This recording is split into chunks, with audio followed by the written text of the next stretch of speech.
Isang matalino pag-iisip na tumulong sa pagpapaikli ng digmaan at nagligtas sa buhay ng halos milyong-milyong katao. Ano ang niambag ni Alan Turing sa kanyang bansa na nakatulong sa pagpapaikli ng World War II? At ano ang dahilan kung bakit sa halip na parangalan siya, ay pinarusahan siya ng bansang kanyang pinaglingkuran? Bago natin umpisa ng kwentuhan natin, kung bago ka pa lang sa channel na ito, isubscribe mo na yan at huwag mong kalimutan i-like ang video na ito para lagi kang updated sa JP Amazing Stories.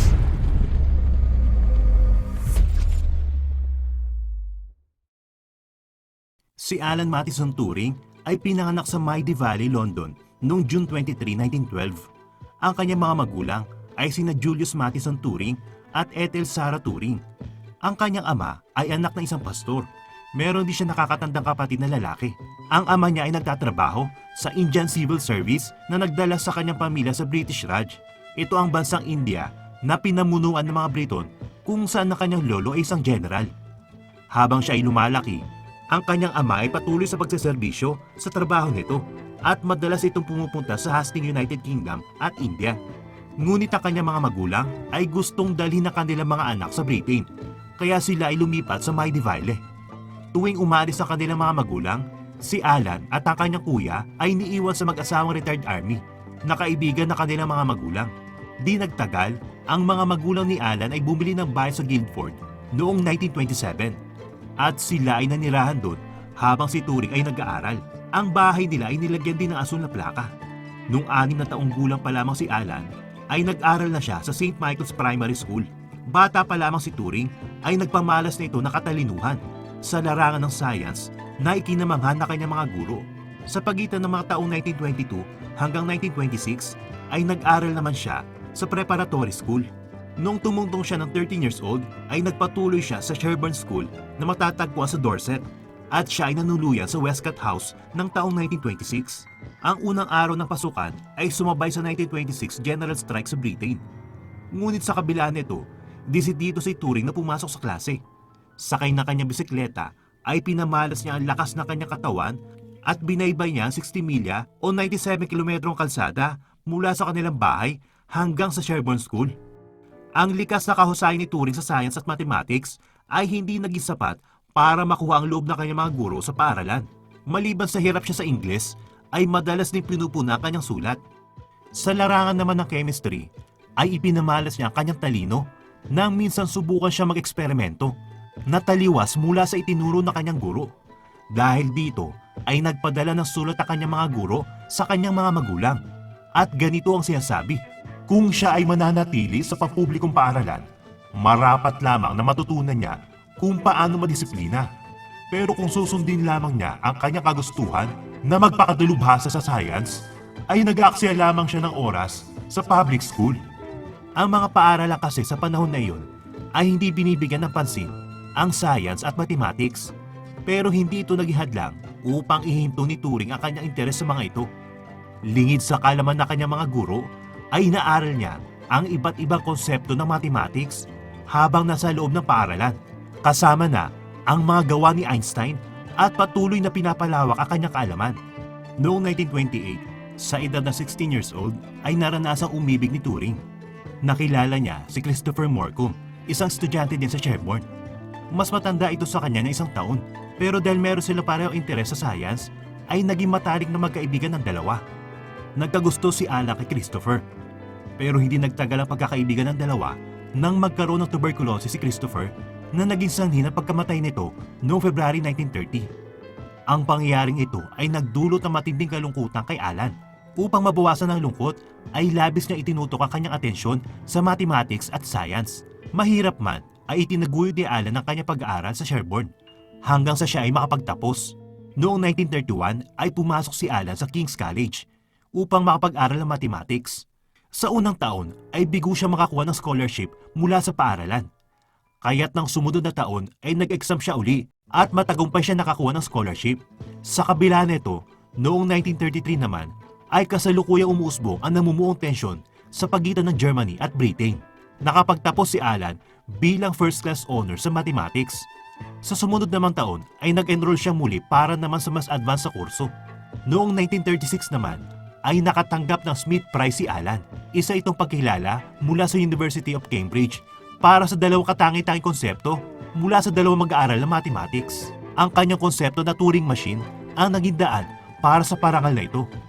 Noong magdeklara ng World War II noong taong 1939, ay agad na sumabit si Turing sa Government Code and Cipher School upang tumulong sa mga encrypt analyst. Sinimula nilang operasyon sa Bletchley Park, ang tahanan ng mga magagaling na matematisyan na tulong-tulong sa pag-decode ng Enigma codes o yung mga encrypted codes na ginagamit ng mga militar ng Germany sa kanilang komunikasyon.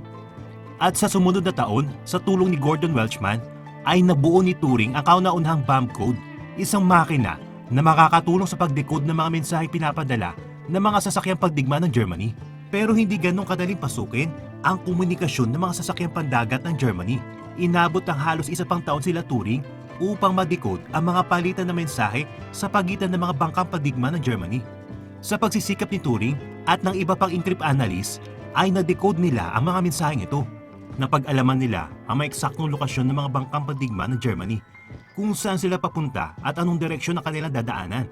Nalaman din nila kung saan nakatutok ang mga missiles ng mga ito at kung ano oras sila maglulunsad na pag-atake. Dagdag pa dito ay nalaman din nila ang lokasyon ng mga radar base ng Germany na nagbibigay ng utos at impormasyon sa kanilang mga tauhan. Walang sinayang na oras ang Britain nang malaman nila ang mga impormasyong ito. Dali-dali silang sumugod gamit ang kanilang mga eroplanong pandigma at mga submarine. At habang naglalakbay pa mga sasakyang pandagat ng Germany, ay sumalisin naman ang mga eroplano ng Britain upang atakihin ang mga radar base ng Germany. Dahilan upang mawalan sila ng impormasyon sa kanilang paligid. Sunod dito ay ang sorpresang pag-atake ng mga British submarines sa mga sasakyang pandagat ng Germany na noon ay nagpaplano maglunsad ng malawakang pagbomba sa Britain. Dahil dito ay mabilis na natapos ang gera sa pagitan ng dalawang bansa at nailigtas ito ang halos 14 na milyong tao mula sa panganib na dala ng gera. Hindi man direkta nagdedecode si Turing sa mga taong patapos na ang gera dahil siya ay nasa Amerika noong mga panahon na yun. Siya ay binigyan pa rin ng parangal dahil ang kanyang idea ang nagpasimula sa konsepto na pagdedecode. Nang matapos ang gera ay ginawaran siya ng parangal na Officer of the Most Excellent Order ng British Empire. Ngunit sa kabila ng napakalaking tulong ni Turing sa kanyang bansa, siya ay tinago nito mula sa publiko sa halip na ipagmalaki dahil sa kanyang mga nagawa. Noong 1950 ay pinasok ang bahay ni Turing ng mga magnanakaw. Kasama niya sa bahay ang nobyong si Arnold Murray. Lumapit siya sa mga pulis upang humingi ng tulong. Kasunod ng investigasyon ay nalaman ng mga pulis ang relasyon nila ni Murray. At sa panahong iyon, ang pakikipagrelasyon sa katulad na kasarian ay isang krimen. Nakapaloob ito sa batas ng bansa na Criminal Law Amendment Act of 1885. Kinasuhan sina Turing at Murray ng gross indecency matapos silang umamin tungkol sa relasyon nila. Si Turing ay binigyan ng pagkakataong mamili kung siya ay tatanggap ng parusa o pagkakakulong. Sa huli ay pinili ni Turing ang parusang medikal. Dito ay tinuturukan siya ng stilbostrol, isang klase ng estrogen na maaaring bumago sa kanyang pisikal na anyo at magpababa sa libido. Tumagal ang medikasyon na 1 taon. Ito ay nagresulta ng erectile dysfunction at paglaki ng dibdib ni Turing. Kasunod na kanyang pagkakaaresto, ay pinutol na ng Government Communication Headquarters ang komunikasyon nila kay Turing at pinagbawalan siya makapasok sa bansang US noong 1950. 2 linggo bago ang birthday ni Turing, ito ay June 1954, ay natagpuan ng kasambahay ang kanyang walang buhay na katawan sa loob ng kanyang kwarto. Ayon sa investigasyon ay nagpakamatay si Turing sa pamamagitan ng cyanide o lason. Katabi ng kanyang labi ang isang mansanas. Ayon sa mga investigasyon, ay maaaring ginaya ni Turing ang kanyang paboritong parte ng kwento na Snow White, kung saan binigyan ng isang mangkukulam si Snow White ng isang mansanas na kumitil sa buhay nito. Ilang taon matapos ang pagkamatay ni Turing, ay unti-unti nalaman ng publiko ang kanyang mga nagawa para sa bansa. Kasunod nito ay nagkaroon ng protesta upang bigyang hustisya ang sinapit ni Turing sa kamay ng gobyerno ng kanyang sariling bansa. Noong 2009, nang humingi ng paumanhin ang British Prime Minister sa publiko patungkol sa sinapit ni Turing, pero hindi binigyan ng pardon si Turing o ang paraan ng pagpapawalang bisa ng mga kasong isinampa sa kanya. Maraming kilalang tao ang sumali sa protesta noong 2012 upang isulong ang pagbibigay ng pardon kay Turing. Kasama na rito si Stephen Hawking. Sa sumunod na taon ay nagtagumpay ang protesta matapos bigyan ni Queen Elizabeth II ng Royal Pardon si Turing. Kasunod nun ay binigyan ng pagkilala ang kanyang mga naiambag sa bansa. Binigay din sa kanya ang titulong Father of Modern Computing.